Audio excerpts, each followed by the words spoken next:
Is this thing on? Good afternoon. It's the afternoon, Sunday, April 19th, and today's my birthday. And I thought it would be a good day to come on here. I've done one video. No, wait, I did one short and one video so far. By the way, welcome to the Generation Jones. And I am a Generation Jones. And today's my birthday. And part of the reason that I started this channel, and I have some notes here. I'm just going to go over again why I started the channel and how my journey from retirement, my journey towards retirement, I should say, building an eBay store. And I just want to let you know why I started, the reality of it, and what nobody tells you. They might tell you that, but I haven't seen it. They might tell you some stuff, but I haven't really seen it on YouTube yet. I've been looking for it, but so far what I found is a lot of sensationalism. So why I started a channel, I think I've already told you guys why I started a channel, because, why I started a channel, because I want to share with people in my generation, and I consider myself to be in what they refer to as a Generation Jones, and it's in between Gen X and what do they call us when we're the boomers? Sorry, we're in between Gen X and the boomers, and I don't want to have to work until I'm 70. I've been in my career now for over 30 years. I really like my career. My career has served me very well. But I don't want to have to work until I'm 70, and I'm ready to move on and be able to, wake up and do what I want to do. If I want to work on my side gig, which is my eBay store and the Etsy store, or if I want to go out and go to the beach all day. I live in Florida, so I'm very fortunate. I don't want to have to get up and go and answer to someone until I'm 70. It just doesn't sound alluring to me at all. And so I thought I would share that. I want to share that journey with y'all. Yeah, so I'm going to be documenting that. What it's going to take me to get when I started to when I'm actually going to be able to retire. And not just the wins. I don't just want to share the wins with you. I want to share, it's not all that easy. So why I started on eBay, I had my Etsy store, and I just opened up the Etsy store because I like selling spiritual stuff, and I like creating spiritual stuff, and I had an Etsy store about 5 years ago just for extra income, and then my life just got too hectic, so I had to just let it sit there for a minute. And then last year, not January 2026, but January 2025, I started back selling on there, and I did okay. For a side gig, I think I did okay, and it brought in some extra money for me to have for Christmas and stuff, and then to reinvest back into my eBay store when I opened that, which was this past January, because I started thinking about, retirement, and I was like, well, I don't know because my Etsy store is such a niche, I don't know if it would work, as a extra income or supplemental income for retirement, because I don't want to have to take my Social Security right away. I have a pension, so again, I'm very fortunate for that. I'm going to have a pension, so I want to live on my pension and my side gig, and not have to take from my Social Security. I don't want to take Social Security until I'm like 67. So that's why I started opened up my eBay store. And on my eBay store, I sell a little bit of everything, but mostly clothes. I do sell collectibles. I sell clothing, and my clothing, I sell vintage and Y2K, and then like bread and butter clothes.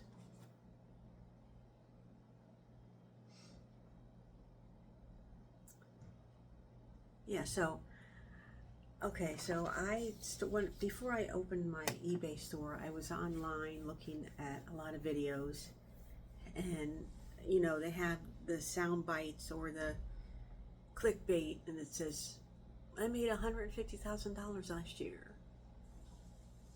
I became a millionaire selling on eBay. And I'm like, all right, well, let me look at this.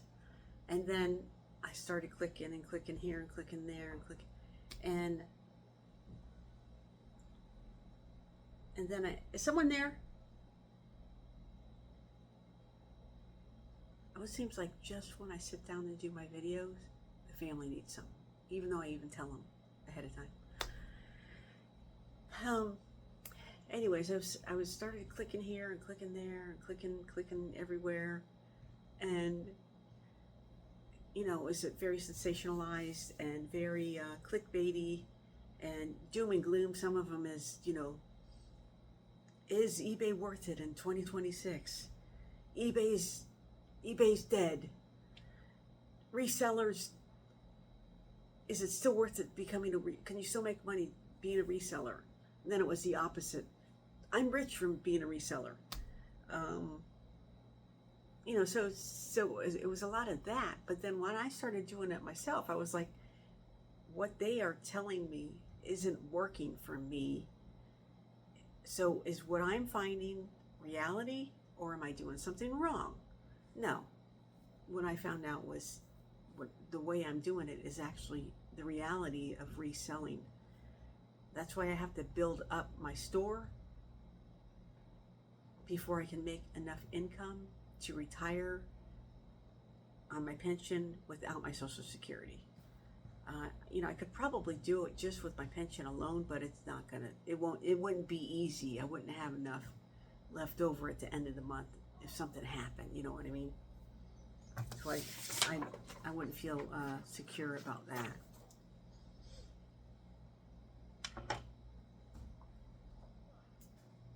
Yeah, it's not quick and it's not simple.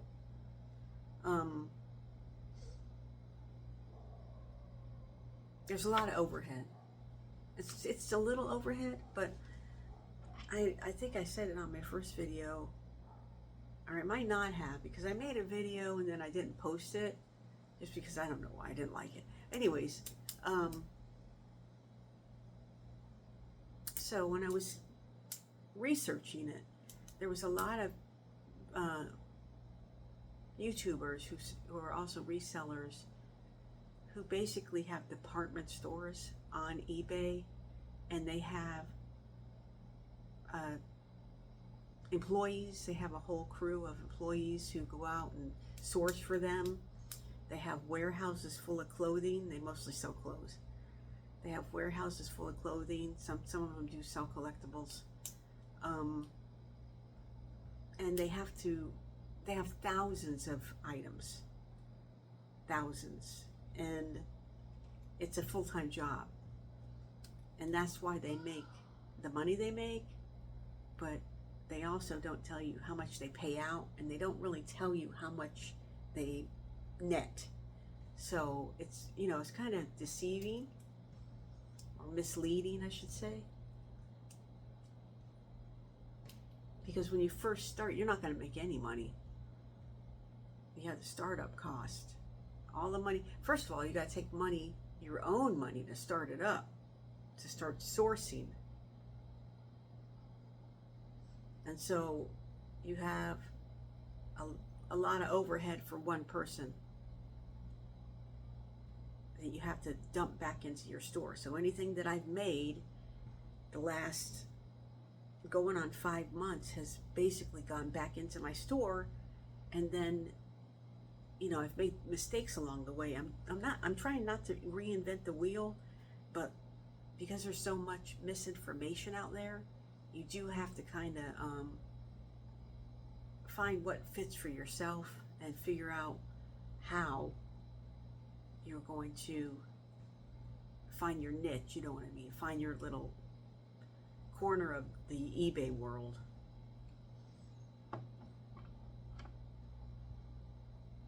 Yeah, so just the shipping supplies alone, I had to buy. I mean, I don't buy everything. I try to get as much as I can on, like I go to the Dollar Tree store. My family has packages that are sent, so I get a lot of poly mailers. I reuse them. I reuse boxes. I try to get my packing tape at places like Dollar Tree and Dollar General, or I'll try to, even when I'm sourcing, I'll try to look for stuff like that in the, like if I go to Goodwill, I'll go to where they have a lot of office supplies section, and I'll see if they have anything like that. They normally don't, though, because if they do, people buy it right up.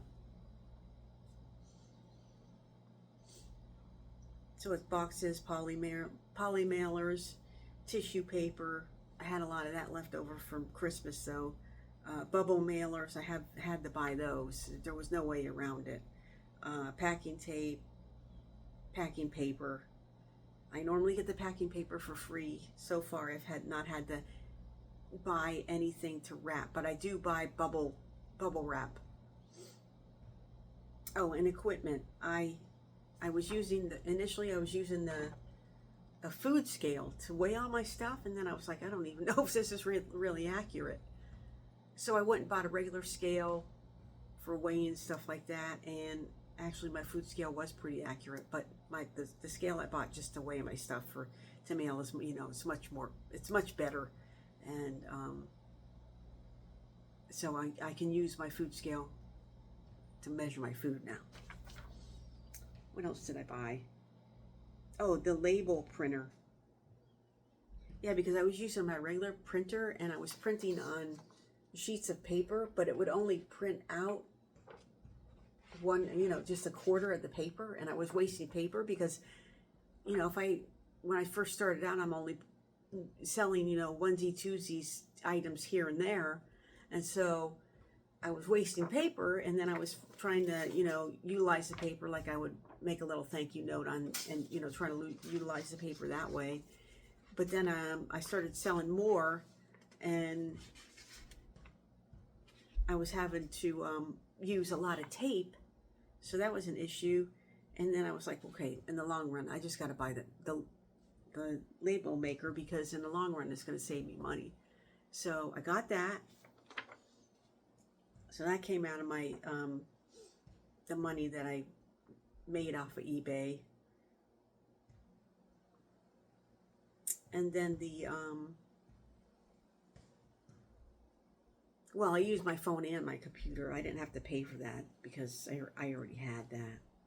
And then gas and post office trips, and you can claim your gas at the end of the year. So like if you go to, let's say you go to Goodwill three days a week, you can claim that.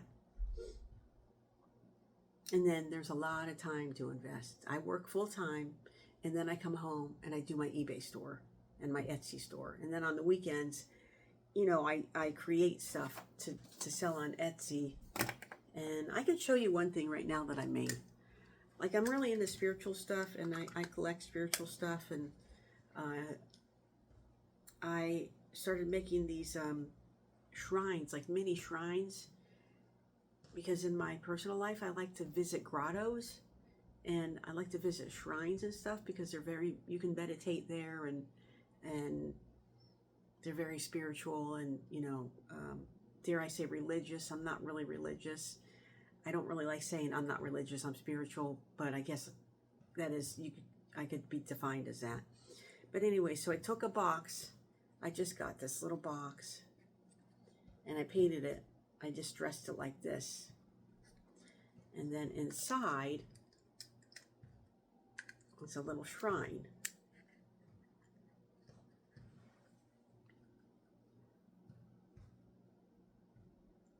And so I'm selling these on Etsy.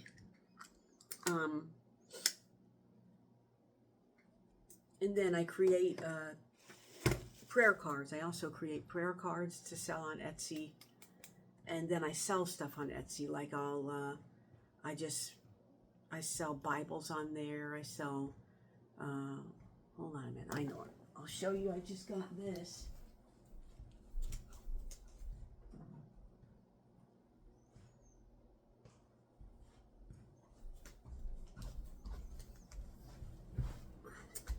This crucifix, I sell these on Etsy.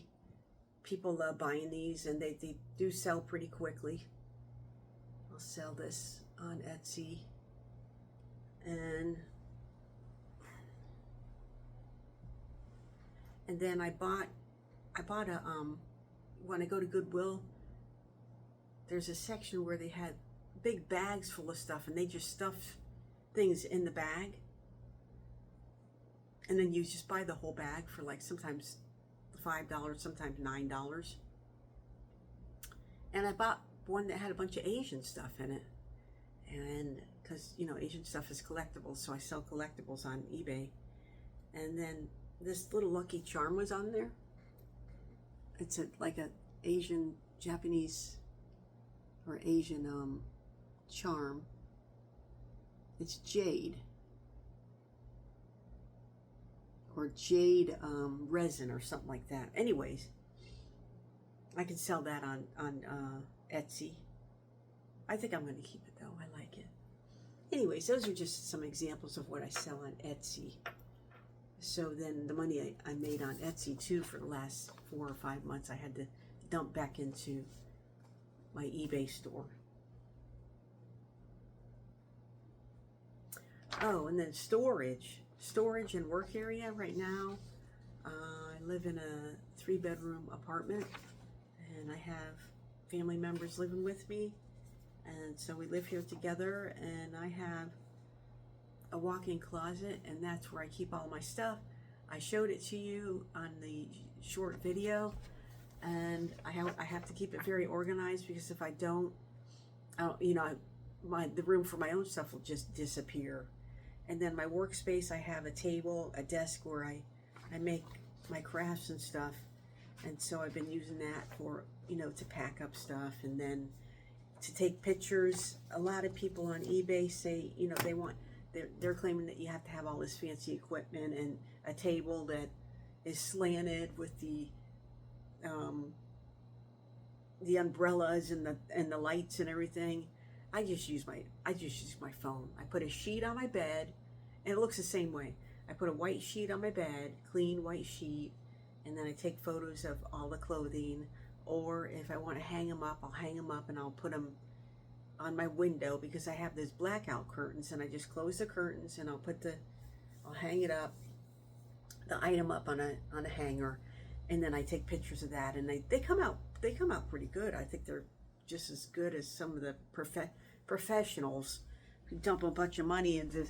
I'm not a professional photographer, and I'm not going to invest in all that equipment, but so that's another thing you got to do. And the next thing that I want to buy is a mannequin, because initially I thought I didn't want one, but I'm leaning towards getting one, but I'm not going to get one right away because I just don't have enough room for it. So I'm just going to muddle through what I'm using right now, which is working for me. Oh my gosh, I'm already 19 minutes in. Okay, so where was I? Yeah, so if you're working full-time and you're trying to get your eBay store going, it's not easy. There's a lot of time, and a lot of your weekends are spent sourcing, taking pictures, listing, packing, organizing. So you really, if your goal is to retire with a supplemental income, this is a reality of it.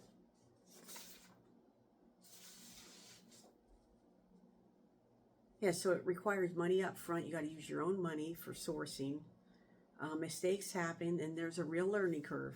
There's a real learning curve. Like I said, I didn't want to reinvent the wheel, but then I listened to a lot of other people online, and then I found out that sometimes what they say just doesn't turn out to be reality. Like they're little, they talk about sell-through rate and a lot, and what clothes to buy and what not to buy. And the first time I went out and I sourced, I bought whatever the influencers told me to buy.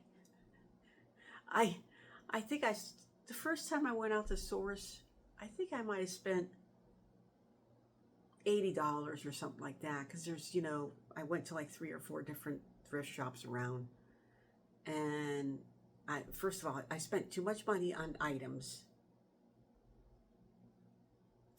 and I bought items that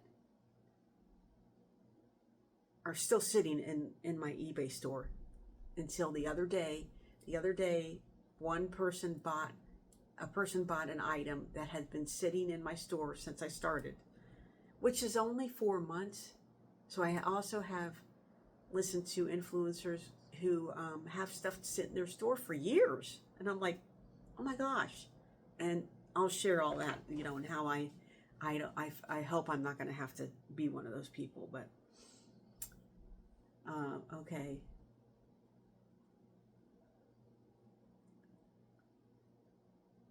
Yeah, so let's say I go into the store and I buy a skirt for $7. I don't like spending over $6. Let's say I think the skirt's going to sell, so I'll buy it for $7. It's a Y2K skirt, because those things sell quickly, but they don't like to spend the money. I'm finding that out. The Y2Kers was just a younger crowd. They will buy your stuff, but they don't want to spend a whole lot of money. So I buy a skirt for $12. I mean, for $7, $6, whatever. And I put it on eBay for, let's say, $18. Well, they want to jack you down, man, to like $9.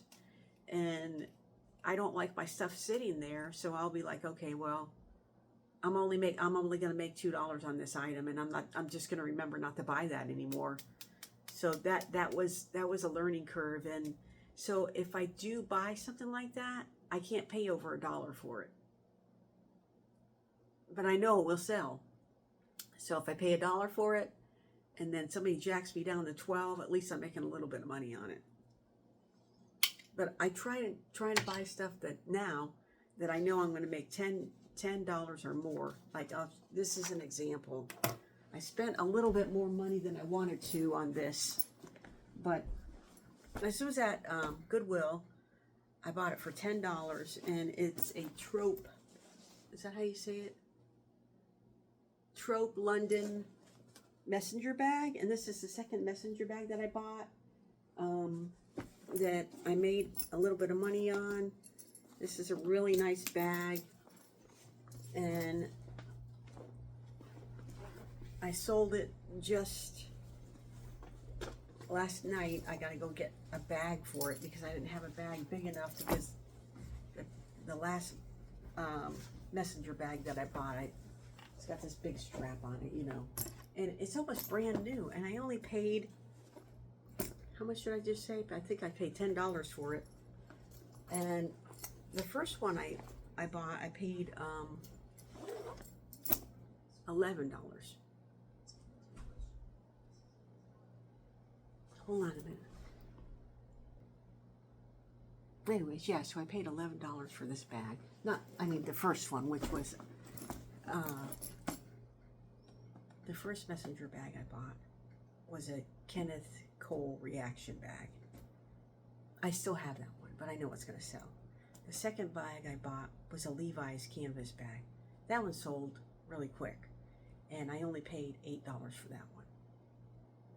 This Trope bag, I've only had this for a couple weeks, and this was $10, and I sold it for $50. So I'm getting a lot better about what I can pick up. So I'm just gonna have to remember that, and that's another thing that I want to start. I don't want to have a whole closet full of messenger bags, because when you find them, it's not easy to find them. But so now I'm going to invest in products that clean leather, because there's purses and messenger bags that they're just dirty, you know what I mean? They need to be cleaned up, and they have a lot of scuffs on them, so you can get them for very inexpensive. So I'm going to be investing some money in cleaning products, cleaning out the messenger bags, because a lot of people buy them, especially people who are going to college and stuff. They will come on there and buy them, because a nice bag, brand new, is very expensive. So it's worth it to them. So what was I saying? Oh yeah. So I I was just sitting down the other night figuring stuff out, and I really haven't made a whole lot of money yet. And I'm like, oh my God, what am I doing wrong? And I'm not doing anything wrong. It's the nature of the business, and it's the nature of, you got to do a lot of reinvesting. So, but I'm not discouraged. I'm glad I'm keeping track. I'm glad I'm going to be able to do what I want to do with this, and I know it's going to work for me.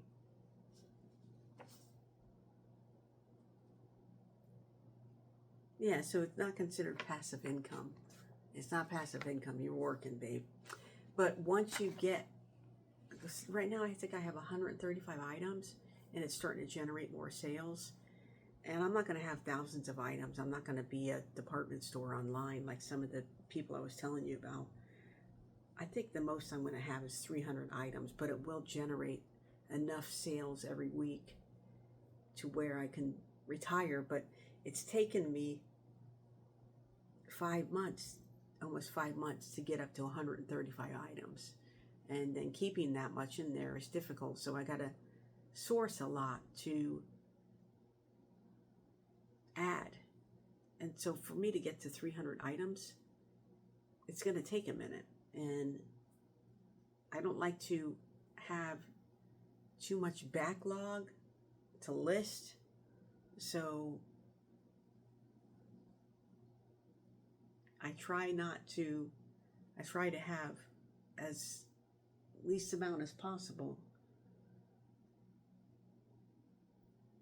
that hasn't been listed yet, because I bring it home, I wash it, I take pictures of it, I put it on my Excel sheet, then I put it in the poly mailers and put it in the prospective box. And I do keep track of where it is. I have a system. So it's going to take me minutes. It's not passive income. It's a job. Right now I have 2 jobs. Oh, somebody's sending me a text because it's my birthday. Okay, let me see what else. Yeah, it's not for the faint of heart. You have to have patience and discipline to do it. You can't just buy a bunch of junk, throw it in your closet, and not list it, because you're not going to make money if it's just sitting there. What I'm learning is to be more selective. I got to focus on the costs, and I got to ignore the hype. I got to ignore the clickbait. I got to ignore the guy saying he made $1 million. Well, he made $1 million, but it took him how long? And then how much overhead does he have? He doesn't tell you, how many employees he has and how he's got to work his butt off. It's a full-time job for them. Okay, and why I keep going, why I keep going is because I have a long-term vision.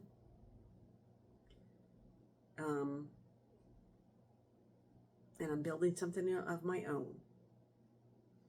Oh, and there's one thing that I didn't say as far as workspace and storage. You got to buy the bins, or you got to buy something that you put your clothing in or your items, and those cost money. That's another thing. And you have to have a system. You have to have a system, a tracking system of what you're buying, what you paid for it, what you sold it for, what your net was. And you have to have a system of how you're storing stuff, so you can find it. because you don't want someone to buy something and you don't know where it's at. That's not, that's too stressful. Why would you do that to yourself?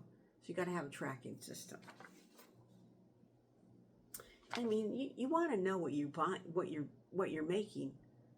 You want to know what you're putting out and what you're bringing back in. You want to know what you're making, because if you're getting too far in advanced and you're not making anything, then you're doing something wrong. You're not sourcing right. You're not listing it for enough money, or you're letting somebody talk you down too much. It's tempting to say, okay, I'll just give it to them for that much, but you don't want to do that to yourself.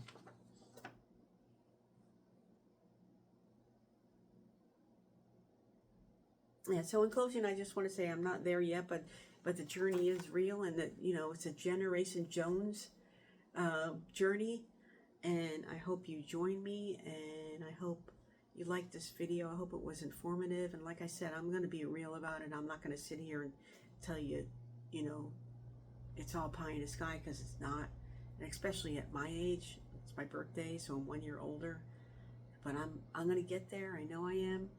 And I'm actually very excited about it. And I hope you join me. Please like and subscribe. And until next time, Generation Jones out.